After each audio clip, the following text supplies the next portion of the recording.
Wow wow wow, এখানে দাঁড়ায় থাকা যাবে তো? শালা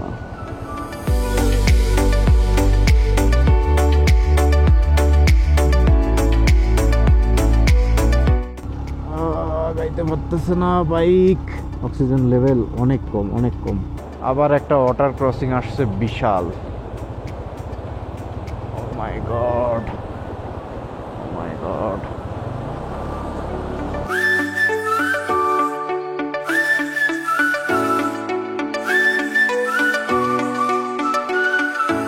এখন যাব কাশ্মীরের দিকে। আজকে এমন অফরোড করায় দিছে, জীবনে আর অফরোড করার শখ মিটাই দিতেছে।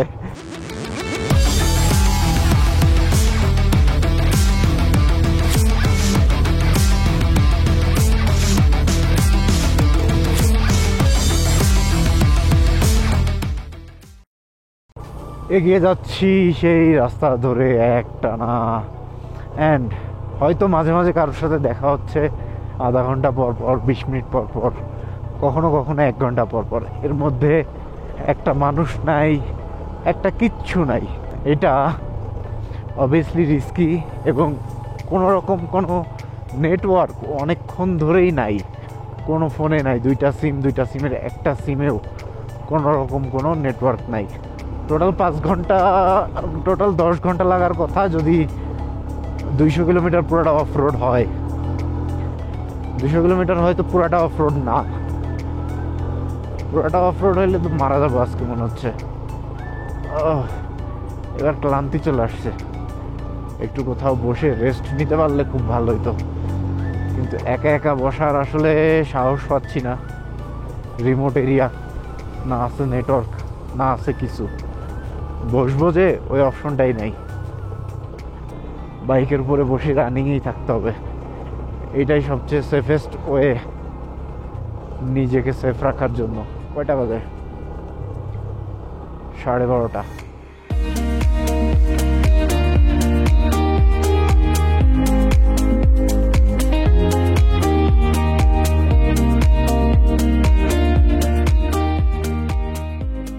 আর একটা লেক আমরা পেয়ে গেলাম, এন্ড এই লেকটা আসলে অনেক সুন্দর।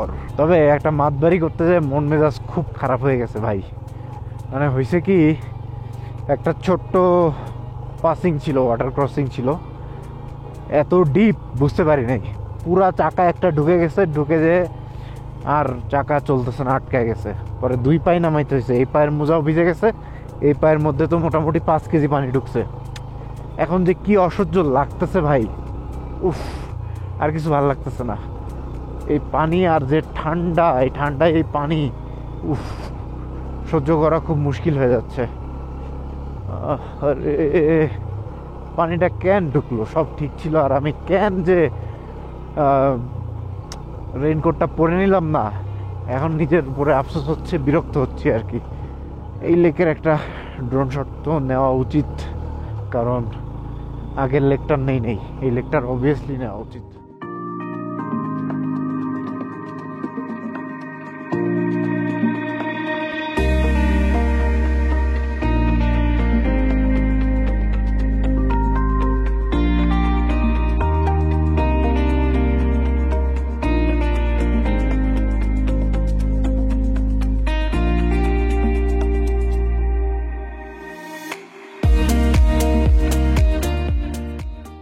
পানি এত স্বচ্ছ, পুরো আকাশের মেঘ, পুরো আকাশের ফিলটা এই লেকে পাওয়া যায় আর কি।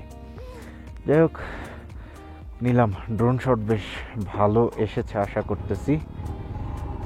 আর আমাদের অফরোড আছে আর মাত্র 20-30 কিলোমিটার হয়তো, শুনলাম বাইকারদের কাছ থেকে যেটা, মানে আর আধা ঘন্টা অফরোড যাইতে হবে।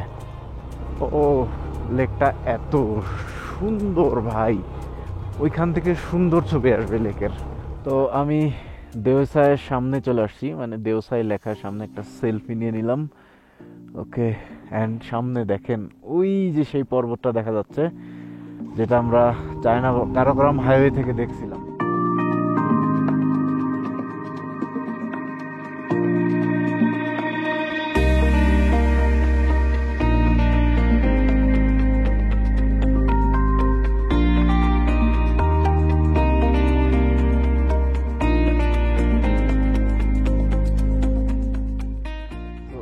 এত বড়, পুরা বরফে বরফ থাকে, অলওয়েজ অলওয়েজ তাকায় থাকে এই জন্য। ও মাই গড, কি ভিউটা আসতেছে ভাই। হ্যাঁ, এটার সাথে একটা পিকচার যদি নিতে পারতাম ভালো হইতো, বাট এটা আসলে ছবিতে খুব একটা ভালো বোঝা যায় না। আমি জানি না আপনারা অ্যাকশন ক্যামেরাতেও খুব একটা ভালো বুঝতে পারতেছেন কিনা। একদম আকাশ ছুঁয়ে আছে যে পাহাড়টা, সাদা পাহাড়টা, মনে হচ্ছে মেঘ, ওইটাই হচ্ছে ওই পাহাড়টার নাম ভুলে গেলাম। অলমোস্ট আমরা সাকসেস হওয়ার পথে। যাই হোক, মাথা গরম না করি, মাথা গরম করলে সব নষ্ট হয়ে যাবে। যতটুকু যা করছি ওটাও নষ্ট হয়ে যাবে।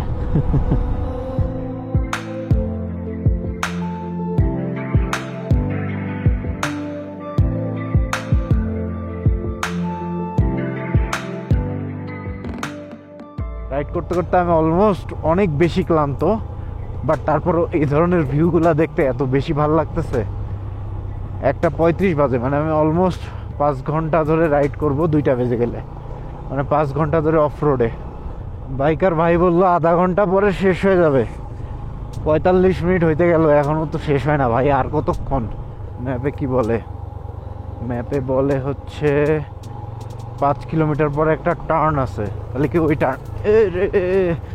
আবার চলে আসছে ভাই। আর কি ভয় কি, আমি তো ভিজেই আছি, পা তো ভেজাই আছে। এই ধরনের পাথরের মধ্যে আটকে গেছিল, কিন্তু ওইটা অনেক ডিপ ছিল, বোঝা যায় নাই। পুরা চাকা একটা ঢুকে গেছে, 2 পাই নামায় দিয়ে তারপরে বাইক বাইর করা লাগছে আমার, নাহলে পুরা পড়ে যেতাম। পরে জামা কাপড় যা ছিল সব ভিজে যাইতো, পায়ের উপর দিয়ে গেছে আর কি। কি একটা পাহাড়ের উপর একটা আলাদা পাহাড় করে দিছে, এটার উপরে কবর। বাহ, সুন্দর, পিসফুলে শুয়ে আছে। যারা শুয়ে আছে তারা বেহেশতবাসী হোক, এই দোয়াই করি। এরকম একটা জায়গায় চিরনিদ্রায় শায়িত হওয়া স্বপ্নের ব্যাপার আসলে। এই এলাকার গ্রামের মানুষের জন্য হয়তো এটা সিম্পল কিছুই না। একটু ভালো রাস্তা পাইছি মনে হচ্ছে। আচ্ছা, আমরা আর বাকি আছে হচ্ছে 58 কিলোমিটার, তার মানে অলমোস্ট 150 কিলোমিটার আমরা অফ রোড করে ফেলছি 5 ঘন্টায়। তার মানে এভারেজ স্পিড ছিল 30। ওকে, কিছু কিছু জায়গায় 40-45 চালাইতে পারছি তো ভাঙ্গা চুইরা, এই জন্য এটা সম্ভব হয়েছে। আসলে অফ রোড এখনো শেষ হয়েছে নাকি জানি না, বাট কিছুটা তো পাচ্ছি, পুরাপুরি ভালো না। এখন নিচে নেমে যাচ্ছে, এই যে ডানে বামে করে ওই নিচে নেমে যাবো একবারে। যা ভাবছিলাম তাই, অফ রোড এখনো শেষ হয় নাই ভাই, পিকচার আবি ভি বাকি হে। অফ রোড তার মানে কি আমারে প্রায় 200 কিলোমিটার মতোই করায় ছাড়বে, এরকম কিছু একটা। এর মধ্যে দিয়ে 40-এ চালানো তো কষ্ট হয়ে যায়, রিস্ক হয়ে যায়, টায়ার ফেটে যেতে পারে। 40-এ চালাইলে বড় কোনো কিছু আসলে টায়ার ফেটে যেতে পারে। তবে সুখের ব্যাপার হচ্ছে একটু করে পাকা রাস্তা পাচ্ছি, আবার এই যে একটু পরে কাঁচা রাস্তা পাচ্ছি। এটা বেশি ডেঞ্জারাস, পাকা রাস্তায় জোরে টান দিতে গিয়ে যেই অফ রোডিং চলে আসতেছে, সাথে সাথে ব্রেক করতে গিয়ে একবার তো ভোগে চলে গেছিলাম প্রায়। এই অবস্থা হচ্ছে আর কি। অফ রোড শেষ হোক আর না হোক, জুতার জোগাড় করে ফেলছি। দেখেন, ওই ভেজা জুতা পরে থাকা সম্ভব না। জুতা এখানে বেঁধে নিছি সুন্দরভাবে, 2 সাইডে 2টা, আর মোজা 2টা এখানে দিয়ে দিছি। ঘন্টা খানিকের ভিতরে আশা করি শুকায় যাবে। ততক্ষণে আমরা কিছু দূর আগাইতে থাকি, আস্তে আস্তে যেতে থাকি। এখন একটাই রিস্ক, পায়ে যদি কোনো পাথর লাগে তাহলে একটু সমস্যা, যেহেতু অফ রোড অনেকগুলা পাথরই এতক্ষণ পায়ে লাগছে। নখে লাগলে খুবই পেইনফুল হবে ব্যাপারটা, এবং সারভাইভ করা খুবই কষ্ট হবে। সেকেন্ডলি বাই চান্স যদি অ্যাক্সিডেন্টালি পড়ে যাই তাহলে পায়ের অনেক ক্ষতি হয়ে যাবে। জুতা যে বাঁধছে এটা কি থাকবে না খুলে পড়ে যাবে এটাও তো বুঝতেছি না। একটা ফিতা দিয়েই তো বাঁধে দিচ্ছি জুতার যে ফিতা। রাইডার গ্রুপ যাচ্ছে, আর এই জুতাটাও ভিজে গেল, কেমনটা লাগে। এই জুতা ভিজলে সমস্যা নাই, আবার শুকায় যাবে, প্যারা নাই, পায়ে সব ঠিকঠাকই থাকবে। দেওসাই দেখে নিলাম আমরা। এখন আমরা অ্যাস্তরের দিকে যাচ্ছি আস্তে আস্তে। অ্যাস্তরও অনেক সুন্দর, মানে এই এরিয়াটা টোটালি সুন্দর। এক একটা এরিয়ার মধ্যে পড়ছে এবং হালকা একটু ভিন্নতা নিয়ে আসছে। যেমন এই যে সবুজ দেখতে পারতেছেন, এদিকে কিন্তু সবুজ থাকার কথা না, একটু ভিতরে আসছি বলে সবুজ দেখা যাচ্ছে। আবার যখন আমরা হাইওয়ে দিয়ে, কারাকোরাম হাইওয়ে দিয়ে কিন্তু আমাদেরকে ব্যাক করতে হবে অ্যাস্তর থেকে। আরও 15 কিলোমিটার চালায় ফেললাম, তাও শেষ হওয়ার নাম নাই। যাই হোক, যেটা দেখানোর জন্য আসলাম, দেখেন এই জায়গাটার ভিউটা অনেকটা কাশ্মীরের ভিউয়ের মতো সুন্দর, স্বচ্ছ পানি। এইটা মজার ব্যাপার যে এই পরিমাণ নীল পানি এগুলা কই থেকে আসে, এত সুন্দর স্বচ্ছ। আর উইন্টারের দিকে এদিকে সব বরফ থাকে, বোঝাই যাচ্ছে। এখনও যদি হালকা হালকা বরফ আছে পাহাড়ের উপরে, তাহলে উইন্টারে এদিকে পুরাটাই বরফ থাকে। তো বড় পাথর এটা।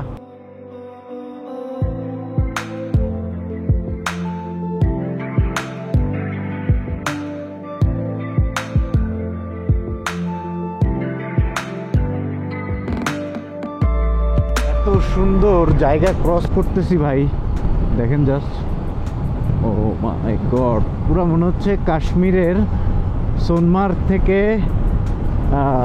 সোনমার্গের আগে ঠিক যে রাস্তাটা, ঠিক সেম টু সেম, কোনো ডিফারেন্স আমি কিন্তু পাচ্ছি না। মানে আমার কাছে মনে হচ্ছে ঠিক ওরকমই, রাইড করার ফিলটা ঠিক সেম টু সেম, কোনো জায়গায় কম বেশি নেই, পুরা কাশ্মীর ফিল। এই গাছগুলার কারণে আর স্বচ্ছ সাদা পানির কারণে একদম 100-তে 100, কোনো কিছুতে কমতি মনে হচ্ছে না এখানে।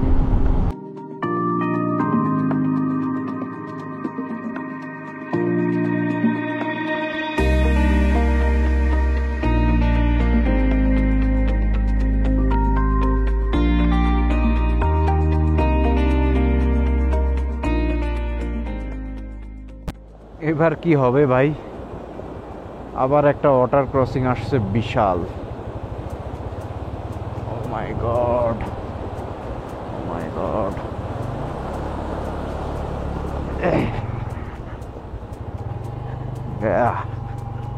এই জুতা ভিতরে আবার পানি গেছে। আচ্ছা, ট্যুরের মধ্যে খালি শান্তিই থাকবে না, একটু দুঃখও থাকবে, সেটা মেনে নিতে হবে। শুধু শান্তির কথা চিন্তা করলে কিন্তু ট্যুর করতে পারবেন না। সো কোনো কিছুই হয় নাই, সব ওকে, চলতেছে গাড়ি, যাত্রা বাড়ি, লেটস গো। কি সুন্দর ল্যান্ডস্কেপ ভাই, ও মাই গড। এস্তর আর মাত্র 10-12 কিলোমিটার বাকি।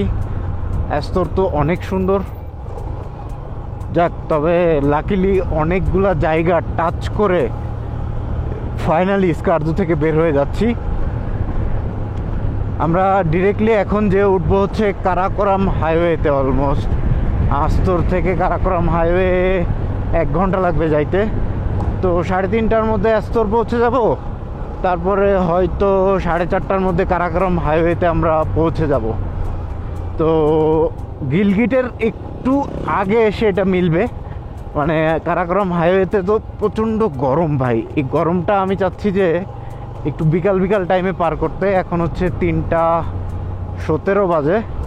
তো হ্যাঁ, 4:30 থেকে 6:30 বা 5:30 থেকে 7:30 এই টাইমের ভিতরে যদি ক্রস করতে পারি তাহলে গরম একটু কম লাগবে। গরমের এরিয়াটা আসলে আমি পার করে ফেলতে চাচ্ছি। মানে পাকিস্তানে এসে সব ধরনের সব কিছু দেখা হয়ে গেল। এখন যাব কাশ্মীরের দিকে। তো কাশ্মীরের দিকে এগিয়ে যেতে হলে আমাকে বালাকোট পর্যন্ত যেতেই হবে। তো বালাকোট হয়তো 2 দিন লাগবে। আজকে যতদূর পারি যাব, তারপরে কালকে হয়তো বালাকোট বা কাশ্মীর, কালকে যদি ঢুকতে পারি। কালকেও হয়তো হবে না, কারণ আসলে অনেক দূর।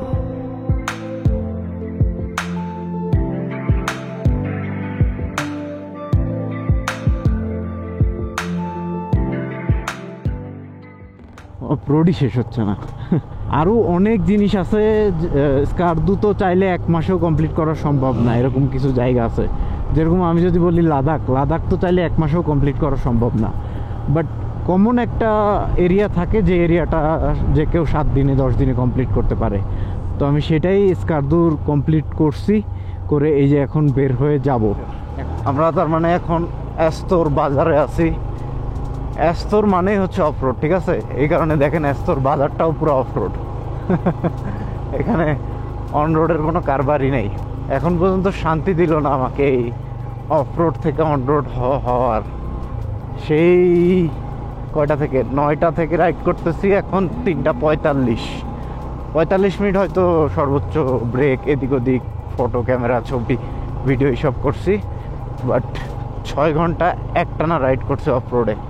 6 ঘন্টা রাইড করে 200 কিলোমিটার অফ রোডিং রাইড আজকে কমপ্লিট করলাম। ও মাই গড, নিজের উপরেই তো গর্ববোধ ফিল হচ্ছে। কোন পর্যন্ত চলবে কেউ জানে না। Let's see.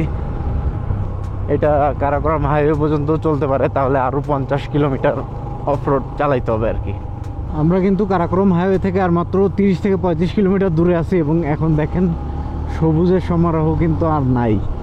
একটা দুইটা গাছ ধরেন যে এরকম একটা দুইটা আছে, এছাড়া কিন্তু সবুজের আর কিচ্ছু নাই। আর গরম লাগা শুরু হয়ে গেছে। চিলাসের এই সাইডটা আসলে প্রচণ্ড গরম ভাই, বুঝছেন। এই জন্যই আমার ডিসিশন নেওয়া যে রাতে, তাও যদি দেখি যে বেশি গরম লাগতেছে তাহলে আজকেও যাব না। কালকে সকাল ভোর 4টার দিকে বের হয়ে যাব, তাহলে দেখা গেল যে গরমটা আর থাকবে না। ওইটাই আমার মনে হয় বেস্ট টাইমিং। দেখি চলেন, আস্তর মোড় যেটা মানে কারাকোরাম হাইওয়ের একদম কাছে গিয়ে বুঝি যে কি অবস্থা। আজকে এমন অফরোড করায় দিছে, জীবনে আর অফরোড করার শখ মিটাই দিতেছে। সামার রাসুদ ভাই বলছিল যে খুব কষ্ট হবে কিন্তু এই রাইড করতে গেলে। আমি বললাম আমিও সব কষ্ট মষ্ট বুঝি না, আমি করব মানে করব।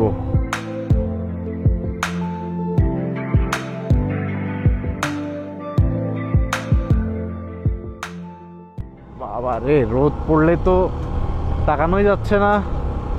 দুই হচ্ছে পুরা হিট, গরম হিটের ওয়েভ লাগতেছে। ওয়াও ওয়াও ওয়াও, এই জায়গার ঢেউগুলা দেখে যে ভয় করতেছে আমার ভাই। কেমনি কি এখানে দাঁড়ায় থাকা যাবে তো? শালা ঢেউ কি! ও মাই গড, অস্থির ঢেউ। তার থেকে বড় কথা হচ্ছে যে গরম লাগতেছে ভাই, বুঝতেছি না কি করব। রোদ পড়ে যাওয়া পর্যন্ত একটু ওয়েট করি, কোথাও খাওয়া দাওয়া করি, তারপরে না হয় ডিসিশনটা নেই যে যাব কি যাব না। আর লেটস গো, দেখি খাওয়ার হোটেল পাই নাকি ভালো একটা।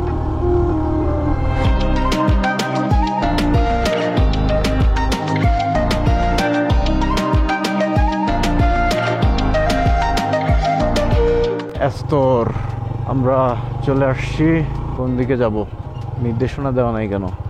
আল্লাহ হাফেজ Gilgit, have a safe journey. আচ্ছা, গুগল ম্যাপের হেল্প নেই, হুদাই প্যারানা নিয়ে। এখানে তো ভাবছিলাম হোটেল টোটেল পাবো, কিন্তু কিছুই তো নাই। তাইলে কেমনে কি?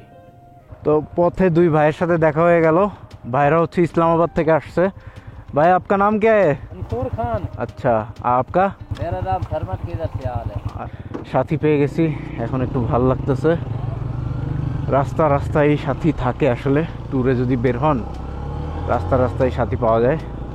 আজকে হলো অফরোডিং ডে, আল্লাহর নামে বের হইছি। মানে কারাকোরাম হাইওয়েরও যে অফরোডিং অংশটা, ওইটা আজকে ভাগ্যে পড়ে গেছে।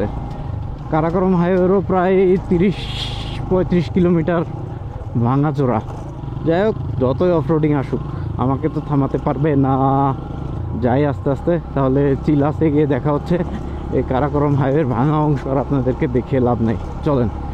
তবে এই কারাকোরাম হাইওয়েতে সূর্যটা নেমে যাওয়ার পরে চিলাস এরিয়াতে একটু সহ্য করা যাচ্ছে, মানে অ্যাজ ইউজুয়াল রাইডের মতোই সহ্য করা যাচ্ছে, মানে হালকা একটু গরম।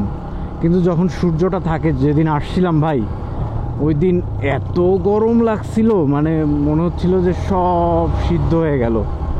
তাই এই এরিয়াটা এই টাইমটাতে যাওয়াটাই ভালো আমার মনে হয়। এখান থেকে 20 মিনিট আগেও যখন আমি, আধা ঘন্টা আগে সরি, যখন রোদ লাগতেছিল তখন সব পুড়ে যাচ্ছিল। আজকে কিন্তু রেকর্ড রাইড হয়ে যাচ্ছে একটানা। সেই সকাল 9টায় রাইড স্টার্ট হয়েছে, এক্স্যাক্টলি 9:15। এর মধ্যে খাওয়া দাওয়া আর কিচ্ছু করি নাই, 6:30 বাজে। ফিউলটা ফুল করায়নি, বলা যায় না কখন কি লাগে।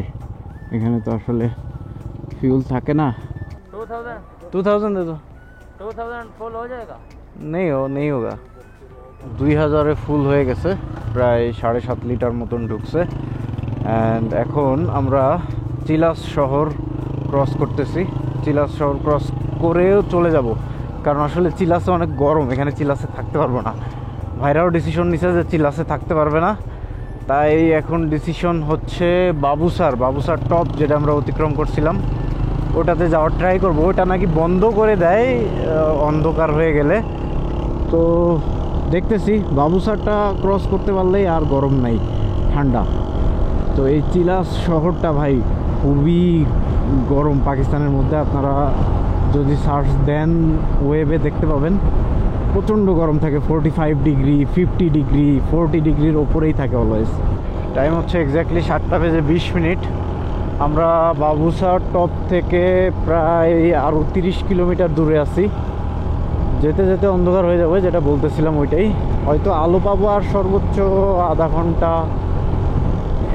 আধা ঘন্টা একদম হার্ডলি, হয়তো বা 8:30 পর্যন্ত বা 8টা পর্যন্ত থাকতে পারে। বলছিলাম যে 8:30 পর্যন্ত আলো থাকবে, এখনও একটু আলো আছে, তার মানে আর 10 মিনিটের মধ্যে আলো চলে যাবে। আর আমাদের বাবুসার যেতে আরও অনেক টাইম লাগবে, কারণ সামনের যে ভাই, এই ভাই আসলে বাইক চালাতে পারে না, যেটা বুঝলাম আর কি। উনি একই গিয়ারে দিয়ে আস্তে আস্তে আস্তে আস্তে আস্তে উঠাচ্ছে আর কি। তো ঠিক আছে, ওটার পাওয়ার কম, বাট চালানোর তো একটা ওয়ে আছে বা স্টাইল আছে, সে ওয়েতে চালাইলে আর সমস্যা হয় না। সেটা যে বাইকই হোক না কেন। এই যে দেখেন উনি একই ইয়েতে চালাচ্ছে, এতে করে আরও ইঞ্জিনের উপরে কিন্তু প্রেশার পড়তেছে। বিসমিল্লাহির রহমানির রহিম। বাবুসারের প্রিপারেশন নিয়ে নিছি ফুলফিলে। একটা রেস্টুরেন্টে এসে থামছে ভাইয়ারা, তাই আমি বললাম ভাই আমার আসলে টাইম কম, নেটওয়ার্কের মধ্যে আসতে হবে, কারণ নারায়ণ যাইতে গেলে 10টার বেশি বেজে যাবে। অলরেডি এখানে আরও 10 মিনিট অতিক্রম করে ফেলছি। আচ্ছা, ভয়েস একটু গম্ভীর শোনা যাইতে পারে, কারণ পুরো সব কিছু প্রিপারেশন নিয়ে নিছি। বাবুসার এখান থেকে আর মাত্র 7-8 কিলোমিটার হবে, করে ফেলবো, সমস্যা নেই ইনশাল্লাহ। আস্তে আস্তে একাই করে ফেলবো, টেনশন নাই। আর এখানে আসলে ভয় পাওয়ার মতো তেমন কিছু নাই, তবে নেটওয়ার্ক দরকার, নেটওয়ার্কটা নাই, নাহলে বাসার লোকজন টেনশন করবে, এটাই হচ্ছে কথা। ওরা বসে এখন নাস্তা করবে, বাট আমি বললাম ভাই এখন আমার নাস্তা করার মতো টাইম নাই, তাহলে আমার দেরি হয়ে যাবে। তো ওরা বলতেছে আমরাও আসলে আজকে একবারে চালাই ইসলামাবাদ চলে যাব, স্কারদু থেকে ওরা একবারে ইসলামাবাদ চলে যাবে। চাইলে আমিও করতে পারতাম, বাট আমি শারীরিক বা মানসিকভাবে টেনশন নিব না। আর আমি ইসলামাবাদ কেনই বা যাবো, দূর, আমি তো ভুলে গেছি, আমি তো যাব কাশ্মীর। তো এই আর কি, ওদেরকে বলে বের হয়ে গেলাম, এখন বাকিটা আল্লাহ ভরসা। বাবুসারের আগে 10 কিলোমিটার ধরে এভাবেই বাইক চলতেছে, মানে ফুল পিক আপ ধরে রাখলেও চলতে যাচ্ছে না আর কি। মানে ওরে অনেক কষ্ট করে বুঝায় শুনায়, বাবা চলো চলো চলো। এখন আর 3 কিলোমিটার বাকি বাবুসার। তো আল্লাহর রহমতে যদি পৌঁছে যায় বাবুসার তাহলে ভালো। আমার আসলেই নেটওয়ার্কটা দরকার, আর আজকের ডিসিশন নিতে একটু ভুল হয়ে গেছে আমার, যেটা আমার উচিত ছিল চিলাসেই থেকে যাওয়া, বাট গরমের ভয়ে যে এত বড় খাতারনাক ডিসিশন নিয়ে নেব এটা অবশ্য চিন্তা করি নাই। তবে আল্লাহর রহমতে এখন পর্যন্ত সমস্যা নাই, বাবুসার টপে গেলে নেটওয়ার্ক পেয়ে যাব। পরে সবাইকে একটু ফোন টোন দিয়ে নিব বাসার, যে না ওকে পারফেক্ট আছে সব কিছু। তারপরে আবার দেখি যদি নারায়ণ যাইতে পারি তাহলে যাব। নারায়ণ আরও 70 কিলোমিটার হবে বাবুসার থেকে, 70-71 কিলোমিটার। টাইমে পারি নাকি দেখি। আর বাবুসারের উপরে যদি কিছু থাকার জায়গা টাইগা পাই, থাকা কষ্ট হয়ে যাবে বাবুসারের উপরে, কারণ অনেক ঠান্ডা, গাইতে পারতেছে না বাইক। অক্সিজেন লেভেল অনেক কম, কোনোভাবেই বাইক অক্সিজেন পাচ্ছে না। আর একটু ভাই, আর 2 কিলোমিটার মাত্র। চল চল চল চল, আমি নিয়ে যাই বাবুসার, তারপরে আপনাদেরকে দেখাচ্ছি, নাহলে এই কারবার দেখলে আপনারা প্রচণ্ড বোরিং হয়ে যাবেন। আমি 10 কিলোমিটার ধরে এটা করতেছি, অলমোস্ট 25 মিনিট ধরে। ফাইনালি অনেক কষ্ট করার পরে ভাই বাবুসার টপে উঠছে, বাইক উঠছে। আলহামদুলিল্লাহ। এখন চিন্তা করতেছি এখানে কি ক্যাম্প করে থেকে যাব। আচ্ছা, আমি আগে নেটওয়ার্ক পাইছি নাকি আগে দেখি, আব্দুস সামার ভাইরে কল দেই, তারপর বাকি সব হচ্ছে। এখানে একটু থামি, দাঁড়াই, রিল্যাক্স করি আগে, উঠছে ওরে একটু শান্তি দিই। নেটওয়ার্ক পাইছে, যাক আলহামদুলিল্লাহ। 10 মিনিট থাকার পরে ডিসিশন হলো, কল করলাম, বলল যে 10 কিলোমিটার মানে 20-25 মিনিট পরে একটা থাকার জায়গা আছে। তো আমি তাহলে বাবুসর টপ থেকে নিচের দিকে নেমে যাচ্ছি। এখান থেকে নিচে নামতে তো আর বাইকের হ্যাসেল হবে না। বাইক যা ফিউল খাচ্ছে ভাই, লাস্টের দিকে গরুর মতো ফিউল খাইছে। একটু আগে একটা চেকপোস্টে মোটামুটি 15-20টা গাড়ি এক জায়গায় করে কিছুক্ষণ দাঁড় করায় রেখে তারপরে ছাড়ছে। মজার বিষয় হচ্ছে এখানে বাইক আমার একটাই, আর কোনো বাইক নাই। বেশি রিস্ক নিয়ে ফেললাম মনে হচ্ছে। এখানে বেশ সমস্যা বলেই তো হয়তো 10টা গাড়ি 15টা গাড়ি একসাথে করে ছাড়ছে। তো আমি 10-15টা গাড়ির মাঝখানের দিকে আসি, সমস্যা নাই। আর এখান থেকে 10 কিলোমিটার গেলে বললো যে একটা স্টে করার জায়গা পাইতে পারি, ওখানে রুম আছে নাকি বা থাকার জায়গা আছে নাকি এটা দেখতে হবে। ফাইনালি একটা ছোটোখাটো বাজার পেয়েছি, বাট নেটওয়ার্ক আসলে কোনোভাবেই পাইলাম না। বাবুসারে হালকা একটু নেটওয়ার্ক পাইছিলাম, তারপরে আবার চলে গেছে। ও এখন এখানে একটা যে কোনো থাকার জায়গা হইলেই হবে ভাই, নেটওয়ার্কের দরকার নাই। যে ডেঞ্জারের মধ্যে পড়ে গেছি এটা আসলে পরে বুঝতে পারলাম। इधर रुकने के लिए रूम मिलेगा? रूम मिलेगा? वो नाम क्या है होटल का? New Taj Mahal, Bangladesh. And finally ওই বাজারে ভাই পেয়ে গেছি রুম। মানে কি যে বাঁচা বেঁচে গেছি, সারাদিন খাই নাই। এখন এখানে খুব নাম করা একটা রেস্টুরেন্ট আছে, মুন রেস্টুরেন্ট, এটাতে খাওয়া দাওয়া করব। রুমটা একটু আপনাদেরকে দেখাই। এই যে এবার 3 জন থাকার রুম দিছে আর কি। এটা 3000 রুপি নিয়ে নিছে। কিচ্ছু করার নাই, এটা জাস্ট রিমোট এরিয়া, এখানে যা দিবে তাই এভাবেই থাকতে হবে, এভাবেই যা খুশি তাই করতে হবে। অ্যান্ড যাক, মানে জাস্ট রাতে ঘুমানোর ব্যবস্থাটা হয়েছে, এতেই খুশি, আর কিচ্ছু লাগবে না। বাস সকালে উঠে রাইড স্টার্ট করে দিব, এই তো। তো চলেন এখন আগে আমরা একটু খাওয়া দাওয়া করি। সারাদিন খাই নাই, দেখি এখানে কি স্পেশাল পাওয়া যায়, স্পেশালি খাবো আজকে। Let's go. এই জ্যাকেটটা আসলে এইখানে ট্যুরে আসা পর্যন্ত কোথাও কাজে লাগে নাই, এই প্রথম কাজে লাগতেছে। আর আসছি সবচেয়ে পপুলার রেস্টুরেন্ট এখানে, মুন। দেখি এখানে কি খাবার পাওয়া যায়। আর একটা মজার জিনিস পেয়ে গেলাম, এই যে দেখেন card shop, wifi card shop. এখানে আসার পরে দেখলাম ইন্টারনেট চলতেছে। মানে ইন্টারনেট চলতেছে বলতে কি, এখানে তো টোটালি ইন্টারনেট কানেকশন নাই। এই যে একটা কার্ড কিনতে পাওয়া যাচ্ছে, ওয়াইফাই কার্ড, এটা 220 রুপি, 3.5 GB ইন্টারনেট চালানো যাবে। বাট খুব একটা স্টেবল হবে না, কোনো রকমে জাস্ট কানেকশন পাওয়া যাবে। এটাই দরকার ছিল, জাস্ট বাসায় জানানো যে আমি এখানে আসি, সুস্থ আছি বা পৌঁছায় গেছি, কোথায় আসি, এগুলো জানানোর জন্য এটা নিতে হবে আর কি। তো এটা নিয়ে নিছি। দেখি এখন ঢুকাই, দেখি এখন মোবাইলে ঢুকাই, দেখি কাজ করে নাকি আসলে।